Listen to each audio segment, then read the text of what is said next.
Secondly, we are talking about sexual harassment. So, now, when we talk about sexual violence happens within the family. I had a case last week. Now, while we are this side, the Delhi rape case was happening.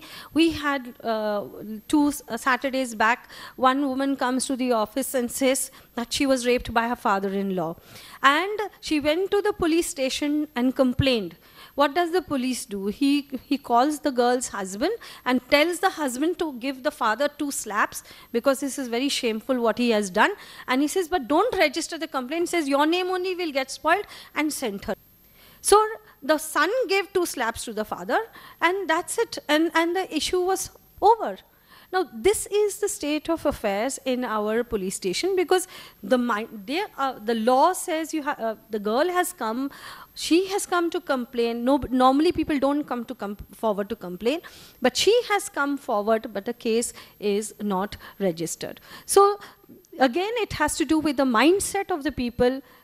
One is general people, but the law enforcing authorities, it should be their bounden duty. And I feel that if they don't register a complaint, now we are asking, now Verma Commission has put in place that in case if the officer does not register a complaint, I think we need to put in some amendment in the current law that officer should be booked and punished for not registering and investigating the complaint. So these are issues. And about rape cases, we are witness. Tomorrow, Albertina will be talking about children. Most number of cases are registered of children. So she'll go into details, so I won't go much. But I want to tell you that in one case, after 10 years, I have been called to the police, to the court to depose, because when the girl we had rescued, I was present when the statement was taken, so I was called as a witness. So 10 years and the case is still going on. This girl, who was 9-year-old when she was raped, now is a young woman. She's married, she has 2 children, and she has to come to the court to depose what happened when she was a child. Now, this is the state of affairs in Goa. I mean, it is happening all over, it is happening over here also. And in between this period, this whole period which is there, she has been under tremendous pressure from the accused, and again and again, see what happens, women's organizations are there. But 24 hours we are not there, and especially when for so many years. So in their own way, when we had taken the child, put her into boarding, they would go to the boarding, put pressure on her. So as a result, the girl had to be, kept indoors. We were restricting her rights. These are the issues that have been coming up. And now when we are suggesting, I think what we need to ask is quick trials and certainty of punishment. And the person should not be given bail till the case is tried. Then only I feel when we are talking about prevention, fear, this is where things would move. So this is as regarding sexual assault, sexual harassment. Our schools, our institutions have become unsafe, and of course we, as Bailan Susad, we do take up individual cases. From the individual cases that come up, what we do is we gather what is happening. As I said, we constantly analyze what is happening and we propose action. So when the Vishaka judgment came, we saw to it that every college, every government place, or especially even factories, set up this special committee, sexual harassment prevention committee. And actually it is a job of the government, but when the government doesn't do it, is the NGOs, organizations like us who have to step in. So we wrote letters to the government, to educational institutions, to set up these committees. But again, these committees don't have much teeth, but right now there's a sexual harassment bill which is passed in the parliament, but it's going to be debated, and that's where our suggestions, because some things have gone wrong there also, we need to propose. So when we talk about sexual violence, it is rape, sexual harassment, incest. There are so many cases of incest, father raping their daughters, you have brothers raping their sisters, and these are cases which are always undercover because it's considered as a great shame. And of course, the whole concept of the family gets shaken up when you when these come to the public domain. So there is a reluctance for these cases when they come up. The other thing is, when I was talking about discrimination, children and women who are, have disabilities, those who are HIV infected, those who are migrant, who come from other places, these are the ones who are more vulnerable. And when these people, even if something goes wrong, and we go with these cases to the police station, we don't find any help coming from the police. They say, by law, means one is migrant, or this one is either a loose woman, or if they know that she is HIV, that means, oh, she must be having sex with anybody. That is the kind of impression people have. And right now we have a case at in Mapsa police station, if you've been reading newspapers, that October 31st, one child was missing. She's a 6-year-old girl who is mute, can't speak, she's dumb, and she's polio afflicted. She was picked up from her own home, and she's a Muslim girl. Now, father went and registered a complaint at the police station. The police doesn't do anything. And what does the police say? Oh, you're from here, get your birth certificate. Now, if a child is missing, do you need a birth certificate? No. Where is her name in the ration card? Now, a person who's staying here, who doesn't put a name in the ration card, doesn't mean that the child does not exist. And for the whole month, the police have not done anything saying that the girl doesn't exist. Simply she's saying. So we had to go, when we had this protest, Delhi girl protest, when we have, this father came to us and said, this is happening, my child has been kidnapped. I don't know what is happening to my child, and more so because she is has these various disabilities. So we went to the police station, and without batting an eyelid, they told me the same thing. You know, she doesn't have a birth certificate.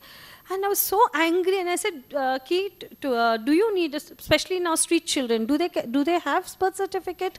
Any woman who's trafficked from other place and brought here, do they have any documentation? And how do you, I mean, documentation is not a prerequisite for investigation. And they said that the neighbor said that they have not seen the girl. I told the police officer, in my next building, who has died, I don't know. Cities have become like that. We don't know who's something has happened in the next building, and you expect that person to come and see how many children are living here.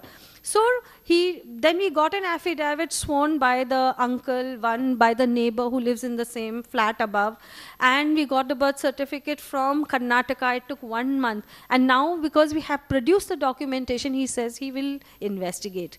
Now, this is the state of affairs in Goa, and it takes so much of your time and energy to get this thing. Another case, I'm giving you example of case studies. One is to theorize, the other is to tell you what is a practical situation.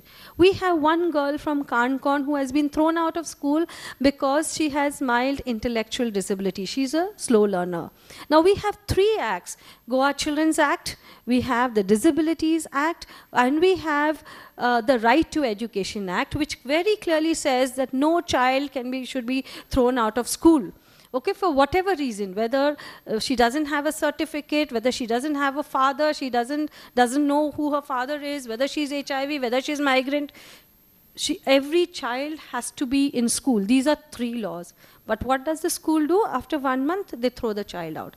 And for the last 6 months, from July she was thrown out, December, every day, every week, every alternate day, we are pursuing the case. What I'm trying to tell you is, despite being a literate state, despite having an educated chief minister, who's an education minister, the child is out of school. Now the director of education, after we had petitioned, the director of education has given an order that the child should be in school. We went to the education secretary. He said also that yes, the girl should be in school. But the school goes and petitions the chief minister, and the chief minister has kept the file pending. Now, this is what is wrong, what is happening in the state today. So the laws are meant for some people, and some people are discriminated against. So this is the state as far as discrimination is concerned. In terms of rights, in Goa, women have equal property rights, but again, when it comes to implementing the law, women are told to sign off their properties to their brothers, and that's it. Or during the time of marriage, some gold items are given to you, and they said, this is your share. In reality, it doesn't happen. And we have lots of cases, again, to do with property, where you will find that the husbands, especially when there are no male in the family, say if there are two girls, and the husbands will decide when your parents are living, but they will put pressure to divide the property. They'll say, we can't wait till you'll die. I mean, things have reached, and especially in Goa now with the land prices going up, there is so much of emphasis on, this materialistic thing of property. So this is an issue. I'll not go much into it, because if we talk, each topic is very vast and which needs to be, needs a lot of time. But I'm just kind of giving you a brush of what the situation is. So when it comes to property, there is a problem. If a woman is widowed, we have so many cases of widows who are thrown out of their house. Once the husband dies, they are thrown out. And more so, especially people who are HIV affected, they know the sons they are HIV positive. They'll get a girl married so that the girl can look after the boy. They don't want to look after the person when he's sick, so they'll make sure that she looks after. When the boy dies, they will say, now you go back home.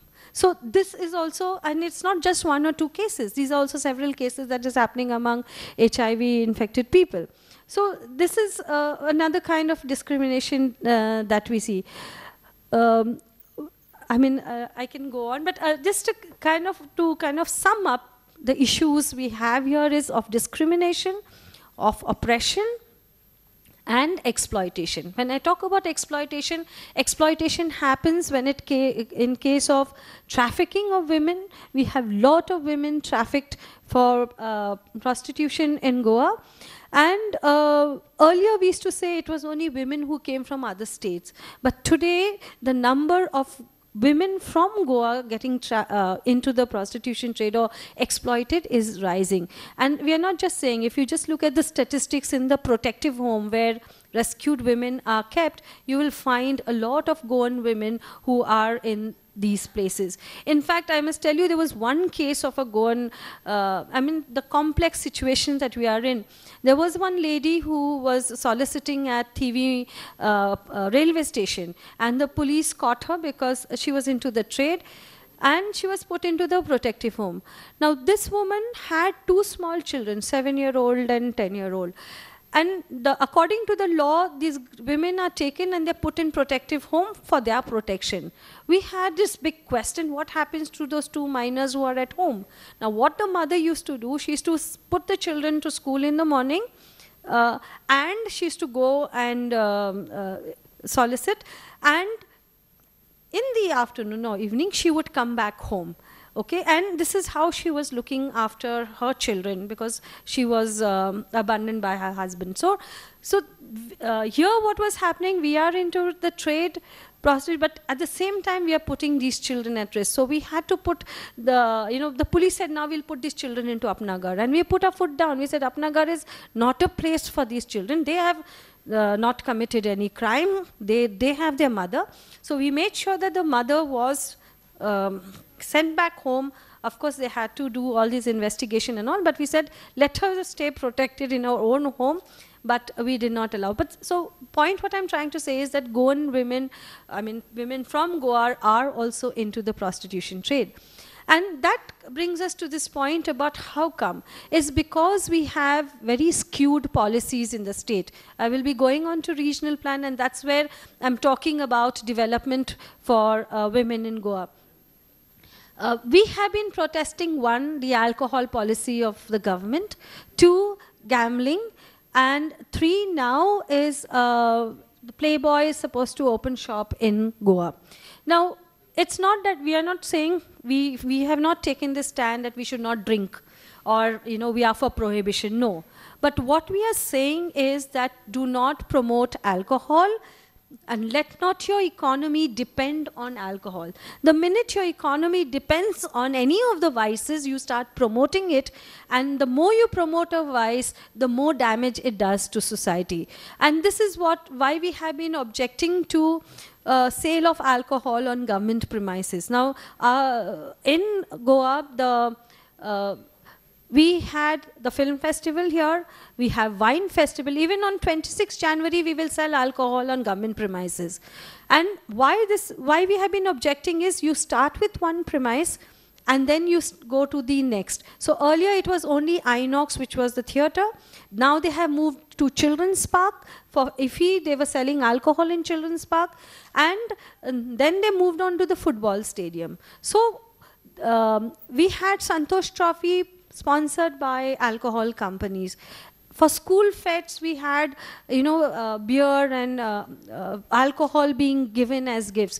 After our intervention, now the education department has passed a circular, and sale of alcohol or any gifts in the school campuses have been stopped. But sale of alcohol on government premises still continues. And this has been our protest, which has been going on. The other second thing is on the issue of gambling. Now, earlier when in 10 years back, when they brought in the Gambling Act, Goa Gambling Act prohibits gambling. But they went on amending the act to allow casino gambling. So matka is banned. So if you play matka, the poor man who plays, he will be arrested and put in. But if a rich man goes, gambling is allowed. At that time, we had made noise. They said, no, it will be offshore. And this is what we need to keep in mind. No, they first make a small amendment. Then every year amendments were made, and in these 10 years we have offshore, we have so many 5-star. We had even an amendment for 3-star hotels to have gambling. So this is what is happening on the gambling scene. And gambling scene is very, especially our middle class people who have earned something, those who, as I said, go abroad, earn some money, they think this is lifestyle. If you go to a casino, means you are going up the social ladder. And we've had lot of families being ruined because of gambling. Again, we are not on this moralistic trip, but what we are trying to say is that let not our economy be dependent on vices. Just time me. How much was it? 45 minutes. I've crossed the time. Yeah. Okay. How much to 5 minutes? Okay. I'll get to the regional plan. Okay. No, because on the regional, I wanted to move on from the policies to the regional plan. That's the way I won't go deep into it. So, so again, we are coming to this whole tourism policy. So, I've touched. I'll talk. Why I'm saying the point that I'm saying. This is one of the reasons, because we talked so much about development that when the regional plan issue came to Goa, okay, in 2006, we saw that we looked at the plan. The Goa Heritage Group showed us how Goa's land had been marked for development. And when we saw the plan, there were 4 basic things which we saw which we didn't like. One was that there was massive agricultural land which was converted. Then SEZ were promoted. SEZ, Special Economic Zone, where the control of the land would be with an authority, not with people of Goa. The third was mining leases that were given. And the fourth was the coastal land. Basically, the coastal land was all sold out, privatization that was taking place. Now, because of this, there was this mass agitation as far as the regional plan is concerned. Do you know what is a regional plan, or is it... yeah, because it makes no sense. Well, a plan, it is a plan for Goa. It is a land use map. So, a regional plan is a land use map and certain areas are demarcated for economic activity, development activities, okay? So you say for our food security, we need to have fields, we need to protect our fields because we need our food security, right? Then certain area we need for our industry, so that is marked as industrial area. Then we have certain area that is kept for houses, which is for settlement area.